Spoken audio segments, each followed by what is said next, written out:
Let's bring in NBC News senior business correspondent Stephanie Ruhle. Steph, those numbers again, 17 million people who filed for unemployment.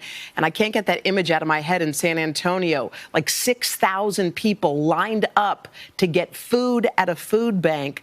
I mean, I guess the question is, like, when are people going to get their checks? Where's the money?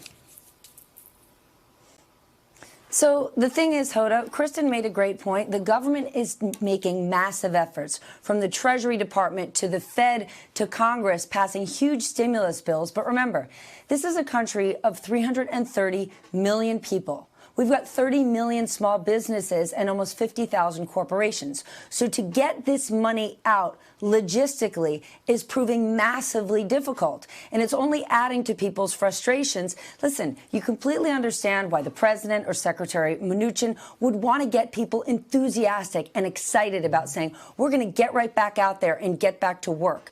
But when people are saying, I can't apply for unemployment because the website isn't working, or the small business loan that Kristen was referring to, that's caused huge strain this week. So one of the reasons the government is now asking for more money to give to small businesses is because there's such demand. And one of the reasons there's a delay in it, the question is, how do we get the money to the most needy people? Hoda, let's say you run a small daycare center at home and you don't have a sophisticated payroll system, but you're a small business. Right. And let's say I'm a small business that runs a law firm. Should you and I both get in line at the same time to get that loan? Well, chances are, if I'm the law firm, I'm going to get that application in because I've got a tax lawyer, an accountant, and I can make that happen. But if you run that small daycare center, you're completely shut down. You really need that money. And right now, there hasn't been prioritization for those who need it most. And that's one of the things they've got to figure out how to address. Let's talk about the reopening of business. Secretary Mnuchin said he was hoping for May. I mean, is the economy one of these things that you just flip a switch and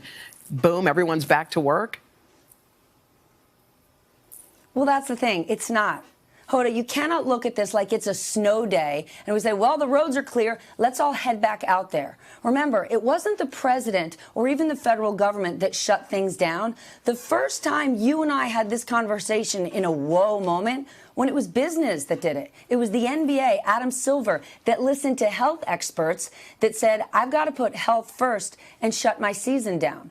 So, yes, many people, the president is putting together this economic task force. The question is, who is the public health expert leading, or at least part of that task force, to say, all right, in every city and state, is the federal government going to provide the money for mass testing to make sure when we head back out there, we're going to be safe? Because you've seen in other places, for example, in Asia, in Singapore, where they've said, let's get people back out there. And unless you do that with mass testing, you run the risk of people getting sicker and us shutting right back down. All right, Stephanie Ruhle. Steph, thank you.